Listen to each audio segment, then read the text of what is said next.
Khulafaur Rasyidin adalah pemimpin yang mendapatkan petunjuk Allah Subhanahu wa Ta'ala yang sangat arif bijaksana. Mereka adalah keempat sahabat Nabi yang terpilih menjadi pemimpin kaum muslimin setelah Nabi Muhammad SAW wafat. Khulafaur Rasyidin merupakan pemimpin umat Islam yang menggantikan tugas-tugas Rasulullah SAW sebagai kepala negara, kepala pemerintah, dan pemimpin umat. Namun, mereka tidak menggantikan tugas kenabian yang diemban Rasulullah SAW. Khulafaur Rasyidin berasal dari dua kata, yakni khulafa dan ar-rasyidin. Khulafa berarti jamak dari khalifah yang memiliki arti pengganti. Sedangkan kata ar-rasyidin yaitu mendapatkan petunjuk.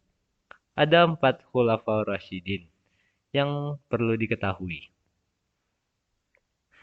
Mereka adalah Abu Bakar As-Siddiq, Umar bin Khattab, Utsman bin Affan, dan Ali bin Abi Thalib.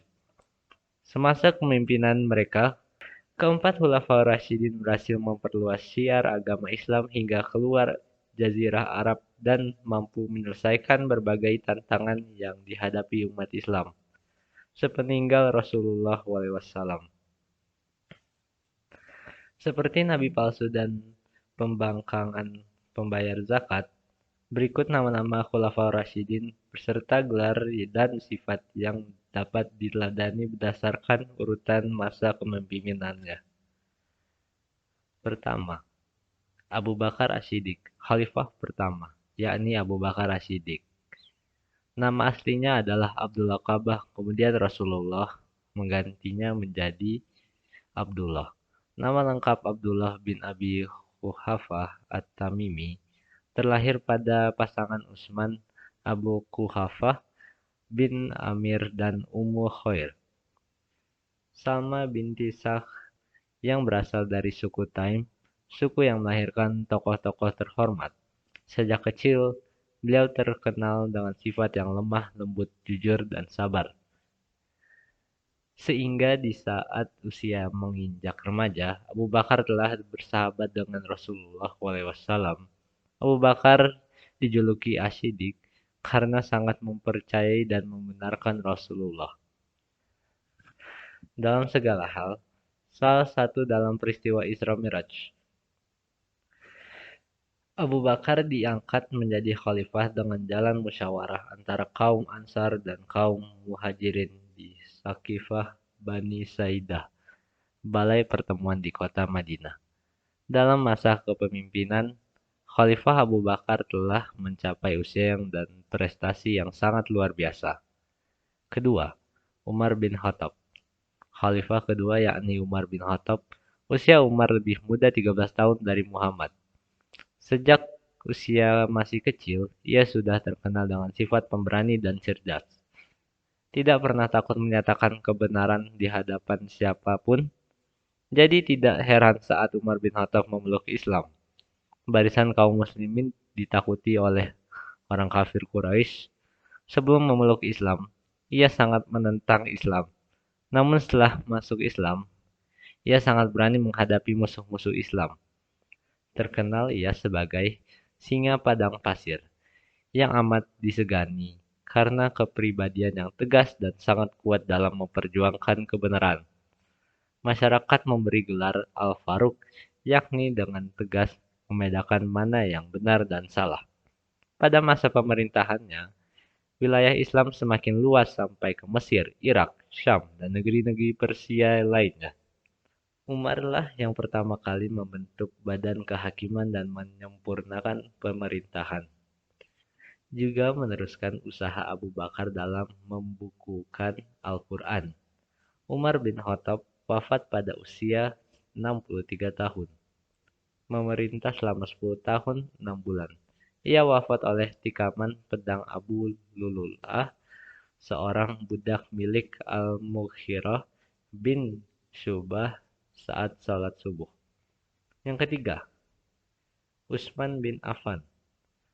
Khalifah Utsman bin Affan adalah seorang saudagar kaya raya dan seorang penulis wahyu yang terkenal. Usianya 5 tahun lebih muda dari Nabi Muhammad.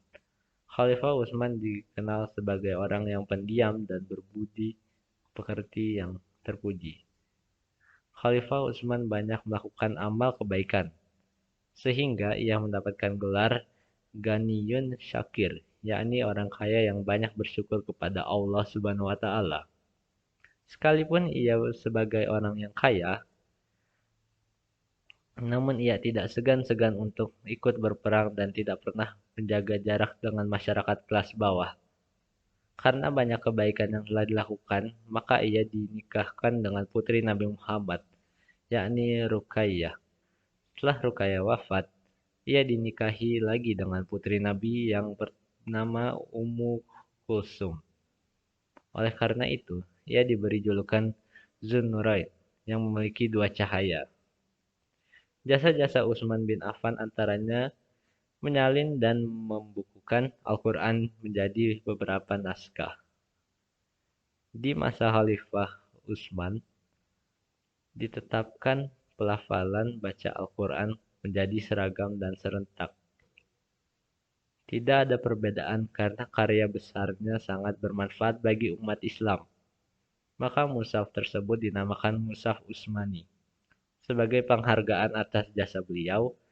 Selain itu, beliau juga membentuk angkatan laut, memperluas wilayah Islam, merenovasi Masjid Nabawi, dan masih banyak lainnya.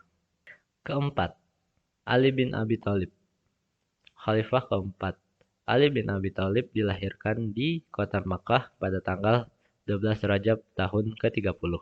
Setelah kelahiran Nabi Muhammad SAW, ibunya bernama Fatimah binti Asad.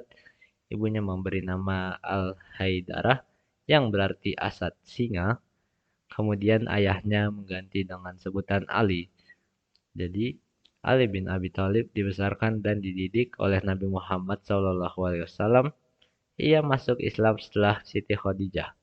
Karena keberanian yang luar biasa, sahabat Ali mendapat gelar Singa Allah dan karamallahu wajhahu. Semoga Allah memuliakan wajahnya. Khalifah Ali merupakan putra dari paman Nabi, sekaligus sebagai menantu Nabi Muhammad SAW. Ali bin Abi Thalib masuk Islam di usia yang sangat muda dan banyak membantu perjuangan Nabi. Setelah 6 hari dari wafatnya Utsman bin Affan, Ali bin Abi Thalib diangkat menjadi khalifah mengganti perjuangan Utsman bin Affan. Khalifah Ali bin Abi Thalib berjasa dalam mengganti pejabat-pejabat yang kurang cakap, membenahi keuangan negara, Baitul Mal, memajukan bidang ilmu bahasa, memajukan pembangunan, memadamkan pemberontakan di kalangan umat Islam, dan lainnya. Dalam menjalankan tugasnya, para Khulafaur Rasyidin senantiasa meneladani kepemimpinan Rasulullah.